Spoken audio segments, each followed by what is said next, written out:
Bienvenue dans Morgane sans filtre. Ici, on parle travail, carrière, transition professionnelle et parfois des grandes claques pro qui font tout remettre en question. Sans PowerPoint, sans langue de bois, sans filtre, sauf pour le café bien sûr. Moi, c'est Morgane, 15 ans sur le terrain du recrutement, à observer ce que les parcours professionnels ne disent jamais vraiment. Plus de CV que d'épisodes de Game of Thrones et toujours quelques dragons dans les angles morts. Installez-vous avec votre café chaud ou frappé au vu de la saison estivale. Parce qu'aujourd'hui, on va parler d'un sujet qui fait ricaner en réunion, mais qui existe vraiment. No job in job.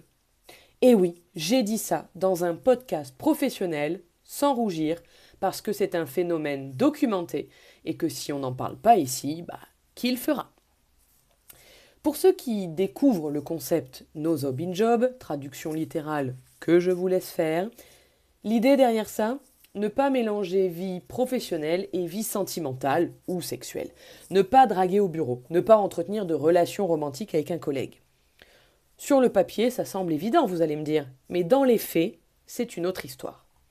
Parce que selon une étude Volt de 2023, 58% des salariés américains ont déjà eu une relation romantique avec un collègue. 58%, plus d'un sur deux.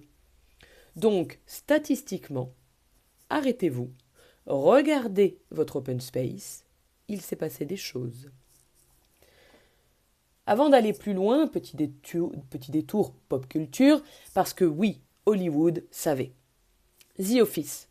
Jim et Pam, l'histoire d'amour de bureau la plus célébrée de la télévision américaine. Et pourtant, c'est exactement ce que le No Job in Job dit de ne pas faire. Grey's Anatomy, tout l'hôpital couche avec tout l'hôpital. Entre deux opérations à cœur ouvert, c'est efficace comme management. Et en France, on a nos propres références.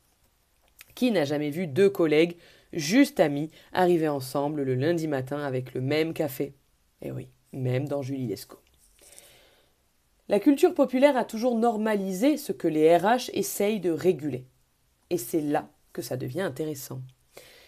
Selon l'étude Society for Human Resource Management de 2023, 33% des relations romantiques au bureau aboutissent à un mariage ou une relation long terme. Un tiers. Donc le bureau, c'est aussi mythique, mais avec un compte de résultats. Dans la même étude, 72% des managers estiment que les relations entre collègues créent des problèmes de management.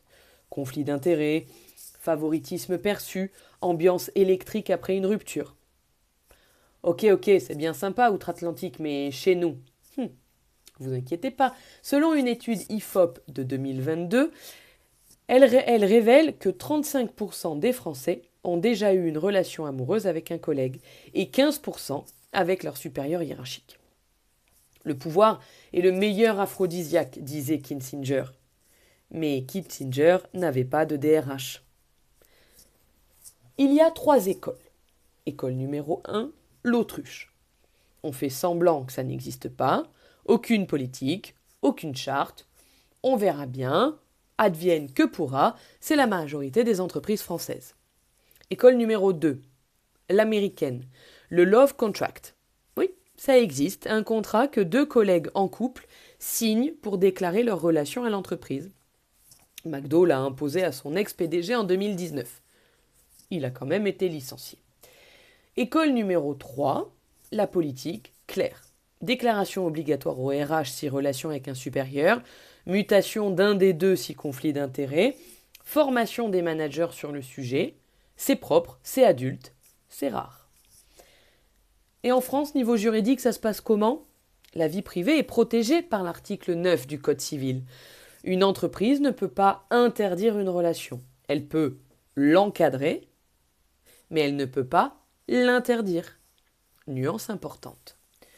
Parce que oui, derrière le no job in job, il y a un vrai sujet, celui du pouvoir, celui du consentement, potentiellement celui du harcèlement. Le baromètre Ipsos 2023 sur le sexisme au travail indique que 23% des femmes ont subi des comportements sexistes de la part d'un supérieur. 23%. Alors le no job in job, ce n'est pas juste une blague qu'on raconte à la machine à café.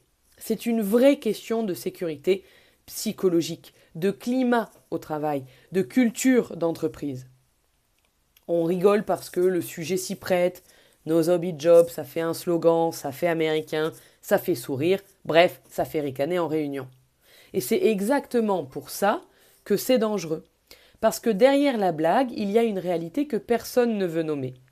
23% des femmes, presque 1 sur 4, a subi des comportements sexistes de la part d'un supérieur hiérarchique. Pas en 1950, aujourd'hui.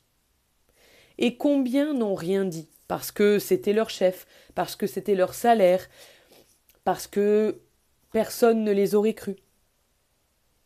Voilà où est le vrai sujet. Le no job in job, ce n'est pas une règle pour empêcher Jim d'aimer Pam.